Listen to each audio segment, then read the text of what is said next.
Hi everyone, thanks for stopping by and seeing what I'm up to.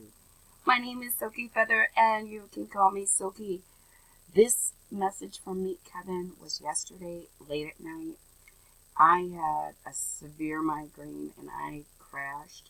Not only that, our internet went out. So this is some good news, he says, on our stimulus. So let's take a listen. And let me read. Hairs out of my face, and I've got a hair and I can't seem to find it. Okay, goodness gracious, let's hit play.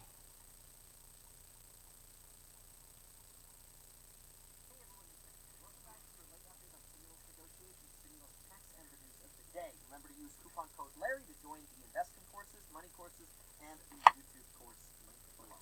Mark Meadows is pushing for new stimulus checks to go to the people.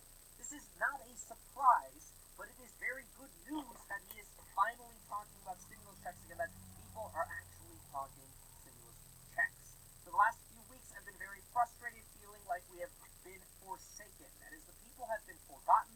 Everybody else is worried about their conventions and their campaigns and getting reelected.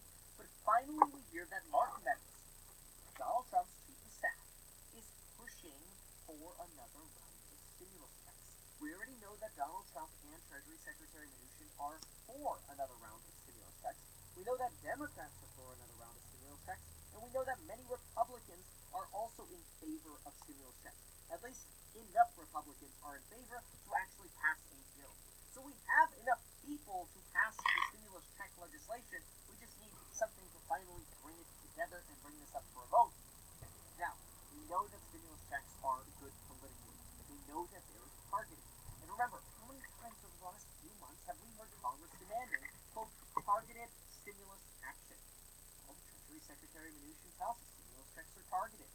Even Mitch McConnell has relented and said, yeah, you know what, stimulus checks did turn out to be targeted once the data was analyzed. And with an election 70 days away, I think we all know that another round of checks would be politically advantageous for them.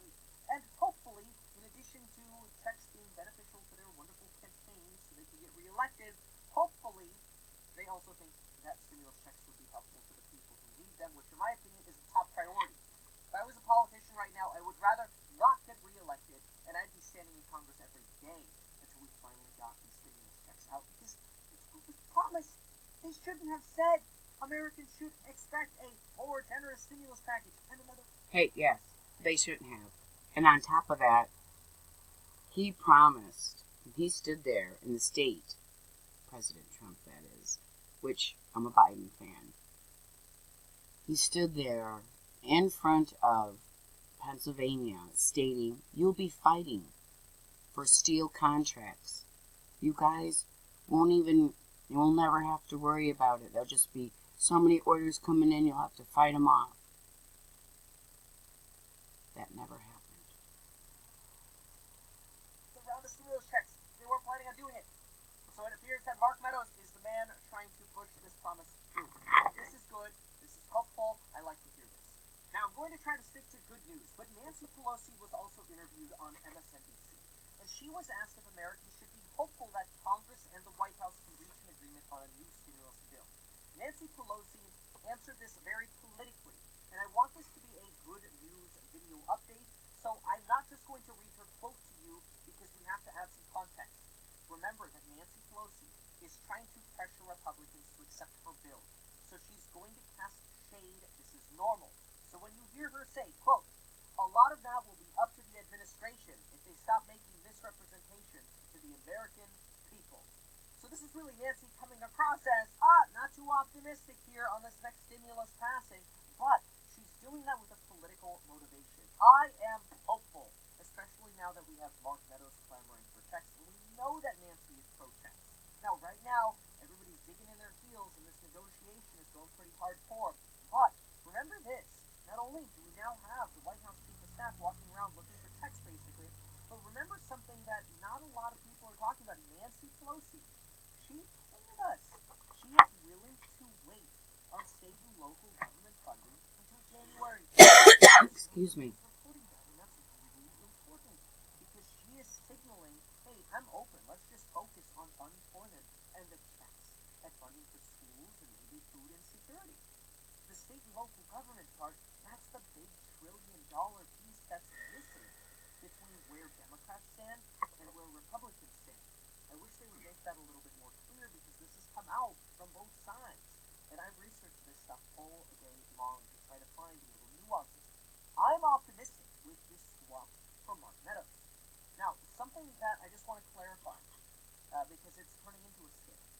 Mortgage forbearance. It's very important that you know your rights because the law has you protected. The law says you have the right to 12 months of forbearance if you have a federally backed loan. Here's what I encourage you immediately do. If you have an FHA loan, a conventional loan, or a VA loan, you should know based on what you purchased. You should call up your lender, call up your real estate agent. You should know what you have. If you don't, you can call the lender and find out too. All of those loans are federally backed. Then, go to consumerfinance.gov or Google Consumer Financial Protection Bureau mortgage forbearance and read what your rights are. Many banks are taking advantage of us not knowing our rights, and they're offering us crappy terms like, well, give me your bank statements. Well, make sure here's 3 months and then we'll think about it and all this crap. Those are not what the law is. If you have a federally backed loan, you've got to document your rights and align them with the law and show the bank where they're wrong. These people sitting in the call centers and writing these emails at banks, they don't even seem to know the law. I continue to get messages from so many of you and comments from you, and messages on Instagram and Twitter and now even some on TikTok, that I highly, highly encourage you make sure you read the actual text of the law and be protected. You can go to, and it's just a redirect to a YouTube video, metkevin.com/forbearance. Get forbearance. Okay, and do this unless you're going to refinance within 3 months, right? You can always cancel it when you start making payments again, and it's a good way to build an emergency fund. On unemployment, Texas has been paid. Texas officially has had its first payment get initiated today. So if you're in Texas, you haven't gotten your money yet, you might get it tomorrow or this week. But this is very good news. Texas and Arizona are now showing up as paid for at least the first week of the unemployment boost. That is the new FEMA boost. Arizona has also allegedly gotten their retroactive pay, which is very, very good. The earlier a state is, by the way, in getting this pay rolling, the more money there is in the pot for the state to get it. So you could see Arizona getting a whole lot more than like a slow state that ends up signing up. On eviction protections, the Wall Street Journal reports that New Orleans is bracing for evictions as renters fall behind on rent and more belongings are being thrown onto the street as people get evicted. Oh, I know I said this was supposed to be a good news report, but I'm going to show you why this is actually good. The more publicity we get in the big papers, and when I say big papers, I mean Wall Street Journal, and they're a little right, New York Times, they're a little more on the left side, okay, we know that, USA Today, when we get reports like this in these big papers, politicians see them. And the more we hear of people, and this, again, like, I feel terrible for people getting evicted. But let me be real about this. So let me try to get through this. This is a hard one, okay? The more people are suffering from evictions and the more stuff ends up in streets, the more politicians are finally going to realize, hello, gotta do something. Isn't that sad that this is what our country has come to?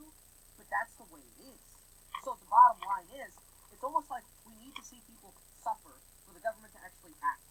But we need these eviction protections to come through, and we need rental assistance for people who are suffering right now. And look, even if you work hard for your money and you're thinking, oh, that's a handout for tenants or whatever, realize homeowners can get a handout too. It's called mortgage forbearance.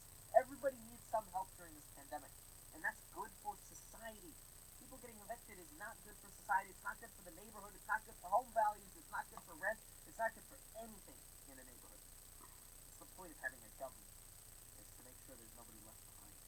But these days it feels like more and more people are being left behind. It's so frustrating. By the way, if you've liked this video so far, could I ask you to consider sharing this? I'm trying to keep these updates now more just focused strictly on news and as positive as we can be, even though there's so much BS. In fairness, though, I know some of you look for jokes, so I included one. Postmaster General Louis DeJoy is continuing to get grilled by the Congressional Oversight Committee, which is weird because oversight seems to define Congress, who's totally failed us so far on another stimulus package. Now, I'm hopeful, but in the meantime, I think we should change the name from the Congress to the Failures Committee, because then at least it would align with what's happening in Congress. Kellyanne Conway at the White House is leaving the White House. She is obviously super pro-Trump. She works for Trump. That's fair. Nothing wrong with that. You can have your side. The problem for Kellyanne Conway is her husband, George Conway, is super anti-Trump. He works for the Lincoln Project. Good now, for both him. of them are leaving their jobs, but this family has had so many problems, and it goes to show how divisive our country is. Just imagine having a super Trumper and a super not Trumper in one household. That their daughter, I lived it. 15-year-old daughter, Claudia Conway, tweeted that she's trying to get legally emancipated from her parents. This comes at the same time as Kellyanne says she's leaving the White House to be more mama and less drama. Her words, not mine. And it's sad because, again, it goes to show how divided our country is. We should be able to unify. And it's so tough these days. It's so frustrating. People need help. How hard is that? On COVID news, discounts and deaths are down. I've also been keeping track of our Google Trends for COVID testing, coronavirus testing, COVID symptoms, and a whole host of other searches that I have for tracking this data. So that helps me also know when to invest in recovery stocks. Let me say, all of those searches were down 65% since July, when we saw a substantial spike in cases. This is very, very, very good news. Stay tuned. I'll probably be posting a video late tonight about Purple. It is a stock that you might consider investing in. Stay tuned for that. I'll give you all the details and price targets. And folks, there you have it. If he has any links, I will add them. Yes, we'll share, we'll like, and we'll subscribe, because they're going to like and subscribe to me. Hi, everyone. Oh my gosh, I like my new little granny glasses. I do. For my granny character, of course, and, well, any other characters I can come up with.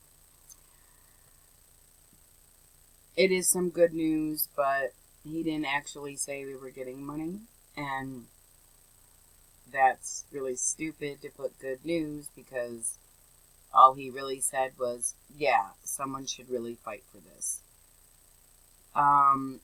His YouTube course. Yes, I'm a hand talker. I'll sit on my hands. His YouTube course. That information is out there on the internet for free, and I really thought I could sit on my hands. Do not, I'm begging you, please look into free or what's already out there for offer instead of taking his course. His course, I think, is starting at $300 or $400. It's way pricey for somebody right now in the pandemic. But if you're making $100,000 a year, sure, knock yourself out and buy away. But all that information is out here for free. Yes, I am not super tech savvy, so my video is very straightforward, and yeah, it's a video reaction, but I do get my P's and Q's in, so it's more than a video reaction. Thanks for stopping by. My name is Silkyfeather. You can call me Silky. Like, subscribe, and share. Bye.